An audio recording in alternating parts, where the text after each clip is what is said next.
예수님의 처형은 제자들에게 몹시 당황스러운 일이었을 겁니다. 주님이 예루살렘에 입성하실 때에 그 옆에서 군중들의 환호 그리고 무수히 많이 흔들리는 종려나무 가지들을 보지 않았겠습니까? 3년 동안 함께 지내오며 수많은 기적과 권능의 현장도 목격했죠. 그런데 체포와 신문, 처형은 순식간에 불법 속에서 행해졌습니다. 목요일 밤 주님은 겟세마네에서 기도하셨는데 다음 날인 금요일 저녁 무덤에 매장이 되셨습니다. 바른 증인 그리고 신분 절차와 같은 과정은 날조되거나 생략되었는데 대제사장들과 종교 지도자들이 예수님을 죽이려는 마음을 품고 있었기 때문입니다. 배반한 유다는 스스로 목숨을 끊었고 베드로는 3번을 부인하면서 통곡한 이후에 자기 자신을 믿지 못하게 되었을 겁니다. 의기소침하게 다른 제자들과 문을 걸어 잠근 채 숨어 있었죠. 종교법상 신성 모독죄로, 정치법상 사회 선동죄로 십자가 처형을 당한 주님의 제자들이었기 때문에 자칫 불똥이 튀진 않을까 두려웠던 거죠. 이들과는 달리 갈릴리에서부터 따라왔던 몇 명의 여인들이 있었는데 이 여인들은 예수님 마지막 순간까지 주위에 머물렀습니다. 그 중에 치유를 받았던 막달라 마리아가 있었습니다. 이 여인들은 오후 3시에 주님의 시신이 십자가에서 내려진 후 매장되는 장소를 기억해 둡니다. 다시 와서 미비한 장례 절차를 조금이라도 보완하고 싶었던 마음이었을 겁니다. 본래 십자가에서 처형당한 죄수는 매장되지 못하고 그곳에 몇 날 며칠 매달려 있어야 했습니다. 그야말로 방치인데 극도로 십자가형을 두렵게 만드는 이유였어요. 하지만 예수님의 경우 사회적으로 큰 파장을 일으킬 수도 있고 특별히 아리마대 사람 요셉이라는 자가 빌라도에게 시신을 내어달라고 요청했기 때문에 매장이 가능했던 것으로 보입니다. 마태복음에서 요셉은 부자로 누가복음에서는 공회의원이면서 선하고 의로운 자로 소개되고 있는데 빌라도가 그의 요구를 무시하기가 어려웠던 것으로 추측됩니다. 저녁 일몰부터 안식일이 시작되기 때문에 매장을 위한 시간적인 여유가 없었습니다. 장소는 요셉을 통해서 아직 사용하지 않은 바위굴을 확보할 수가 있었지만 절차들을 생략한 채 급히 세마포에 싸서 안장을 합니다.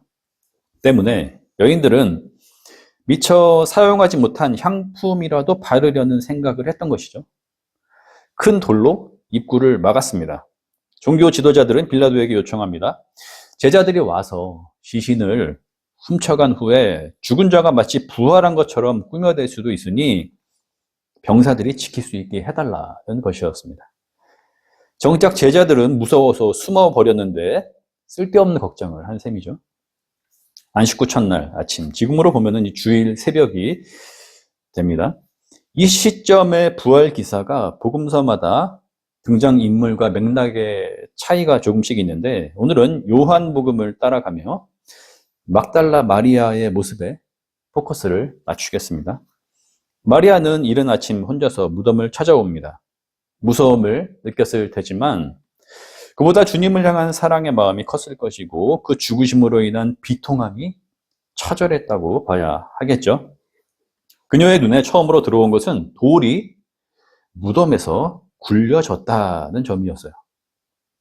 얼마나 놀랐는지 그 모습만 보고서 베드로와 주님이 사랑하시던 제자, 많은 이들이 요한이라고 추정을 하는데요.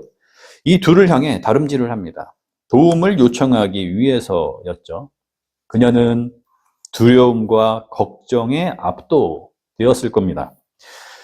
예수님이 억울하게 죽으신 것도 가슴 아픈 일인데 시신까지 도둑을 맞다니 이를 어찌해야 하나. 이러한 생각에 머리가 하얘졌을 겁니다. 부활에 대한 가능성을 상상조차 할 수가 없었던 거죠. 사랑하는 이의 죽음 앞에서 인간적 도리마저 지켜낼 수가 없는 자신의 무능함으로 인하여서 울분이 터져 나왔을지도 모르겠습니다. 두 제자가 함께 무덤에 들어가 보았지만 마리아가 말한 대로 시신을 찾을 수가 없었습니다. 다만 세마포가 그대로 있고 머리를 싼 수건은 다른 곳에 놓여 있는 것만을 확인하고서 돌아가게 되죠. 이때 두 제자의 심정도 마리아와 크게 다르지가 않았을 겁니다. 9절에 보면은 그들은 성경에 그가 죽은 자 가운데서 다시 살아나야 하리라 하신 말씀을 아직 알지 못하더라. 이렇게 전하고 있기 때문입니다. 이제 그곳에는 마리아 혼자만 남게 되었습니다. 그녀는 무덤 밖에 서서 울고 있습니다. 달리 무엇을 어찌해야 할지 알 수가 없었기 때문이죠. 용기를 내어서 무덤 안을 들여다보고 싶어집니다. 천천히 그 안을 둘러보는데 흰 옷을 입은 두 천사가 주님의 시신이 뉘어졌던 곳에 머리편과 발편에 앉아 있는 것을 보게 됩니다. 앞선 두 제자는 보지 못한 광경이죠. 어쩌면 이 천사들은 거기에 있었는데 두 제자의 두려움과 근심으로 인해서 부활을 미처 생각하지 못하는 무지로 인해서 볼 수 없었던 것은 아닐까 하는 생각도 듭니다. 여자여 어찌하여 우느냐? 천사가 마리아를 향해 물었고 그녀는 주님을 찾을 수 없는 슬픈 심정을 토로합니다. 바로 그때 뒤를 돌이키는 순간 서 계신 누군가를 발견하게 되는 거죠. 그분이 물으십니다. 여자여 어찌하여 울며 누구를 찾느냐? 동산지기인 줄로 착각한 그녀는 자신이 가져갈 테니 시신을 어디론가 옮겼다면은 가르쳐달라 하소연을 합니다. 신약학자 톰 라이트는 이 부분을 주석하면서 그녀가 부활의 주님을 동산지기로 보았다는 말은 잘못 본 것이었지만 한편 옳게 본 것이기도 하다 이렇게 썼는데요. 설명에 따르면은 부활의 주님은 첫사람 아담이 불순종하여서 동산에서 쫓겨났지만 전적으로 새로우신 인간, 하나님께 순종하셨고 부활로 일으켜지신 주님은 이제 진정한 하나님 나라의 동산지기가 되시기 때문이다. 이렇게 썼어요. 일리가 있는 참신한 관점이라고 생각을 합니다. 그분은 마리아야 라고 말씀을 하십니다. 이때 부활의 주님이 자신의 이름을 부르셨다는 것을 깨닫게 되는 거죠. 비로소 눈이 열리게 되고 예수님을 참되게 볼 수 있게 되었습니다. 이 장면은 부활의 주님을 보는 것에 관한 이해의 장으로 우리를 이끌어갑니다. 엠마오로 향하던 두 제자가 길에서 만난 분에 대하여 정체를 알지 못하다가 저녁이 되어 집에서 행해진 식탁에 함께 마주하게 되었을 때에 축사하사 떡을 떼어주심을 통하여서 부활의 주님을 인식할 수 있었던 것과 같은 맥락이죠. 부활의 주님은 사람들이 많이 다니는 대로와 시장, 자신에게 사형을 언도했던 빌라도, 대적했던 종교 지도자들 앞에 그 몸을 보이신 것이 아니었어요. 친밀했던 제자들, 그리고 마리아의 경우에서도 그 앞에 계시지만 처음에는 전혀 다른 분으로 인식이 되었죠. 이것은 부활의 주님을 본다는 것이 일반적인 시각적 움직임과 판단의 차원이 있는 것이 아니라는 것을 의미하는 것입니다. 부활의 주님이 찾아오시고 만나주셔야만 인식할 수 있는 것인데 오직 하나님으로부터 임하는 은혜의 사건이라는 점에서 그 일면은 타당합니다. 또한 부활의 새 몸은 현재 우리가 경험하고 있는 차원의 육신과는 다른 모습이라는 거죠. 부활의 주님이 문을 걸어 잠근 채 숨어 있었던 제자들의 공간에 들어오실 때에 벽을 통과해서 오시거든요. 그런데 누가복음의 이 장면을 보면은 부활의 주님이 제자들에게 건네 받으신 구운 생선 한 토막을 받아서 잡수시기도 합니다. 인간의 인식 차원을 넘어서는 거죠. 때문에 주님의 재림, 그 완성의 때에 확연하게 드러나게 될 새로운 몸에 대하여 우리는 단지 소망할 수밖에 없는 것입니다. 반가움과 기쁨으로 인해 자신도 모르게 부활의 주님을 잡으려고 했던 마리아는 주님으로부터 17절 이러한 말씀을 듣게 됩니다. 나를 붙들지 말라. 내가 아직 아버지께로 올라가지 아니하였노라. 이 말씀에는 승천에 대한 메시지와 새 몸이 가지는 궁극적인 비밀이 담겨 있을 것인데 표면적으로는 이 몸을 인간적 이해의 차원으로 경험할 수는 없다라는 의미였겠죠. 또한 부활의 주님은 이전 공생애를 통해서 만났던 그분 예수가 맞지만 한편으로는 같이 보고 먹고 생활하면서 경험을 공유하였던 그 예수와는 다르다는 것입니다. 쉽게 말해 더 이상 사적인 관계 속의 주가 아닌 공적 차원의 부활의 주가 되신다는 선언이었을 것입니다. 부활의 주님은 마리아에게 제자들을 향해 전해야 할 소식, 그 내용을 알려주십니다. 너는 내 형제들에게 가서 이르되 내가 내 아버지 곧 너희 아버지 내 하나님 곧 너희 하나님께로 올라간다 하라. 이 말씀은 부활의 주님이 우리에게 어떠한 의미가 되시는가? 십자가를 통해 비로소 드러나게 되는 부활의 신비는 죽음과 생명의 차원에서 우리에게 무엇을 변화시켰는가에 관한 답을 제공합니다.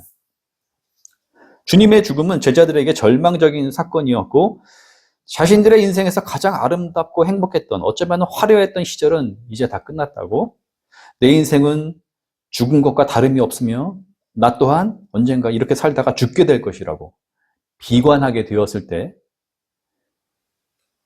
그 부활을 통하여 모든 상황을 역전시킨 강렬한 빛이었죠. 어둠을 깨고 잘못된 인식을 부수며 완전히 새로운 미래, 그 미래에 대한 소망을 가지고 변화된 오늘의 현재를 살아가게 하는 능력으로 임하는 찬란한 빛이었습니다. 이제 너희는 나의 형제들이 된다는 것입니다. 하나님의 아들이신 그리스도의 형제, 곧 하나님의 자녀들인데 죽음에서 생명으로 일으키신 분, 다시 말해 생명의 근원이신 하나님이 아버지가 되시기에 그 자녀된 너희에게도 죽음은 지나간 것이 된다는 것이죠. 이 진리가 다시 강조됩니다. 내 아버지는 곧 너희의 아버지가 되시고 나는 나의 하나님, 곧 너희의 하나님이 되시는 분에게로 올라갈 것이다. 부활의 주님이 주신 소망의 말씀입니다. 2000년 전 예루살렘에서 일어난 부활 사건은 과거의 시간 그리고 주님을 목격한 이들의 증언에 제한되지 않습니다.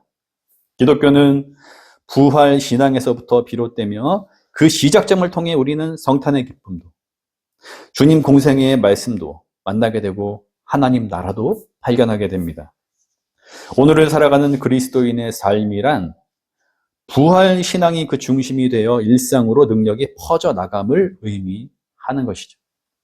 많은 소유를 가지는 것, 타인으로부터 인정을 받는 것, 성공하는 것이 이 시대가 추구하려고 하는 방식인데 여기에 매몰되어 버리면 부활은 단지 죽음 너머의 어떤 상태를 말하는 위로의 차원에 떨어지거나 자신감과 자기 긍정의 회복이라고 하는 심리적인 위로 수준에 머물고 말 것입니다.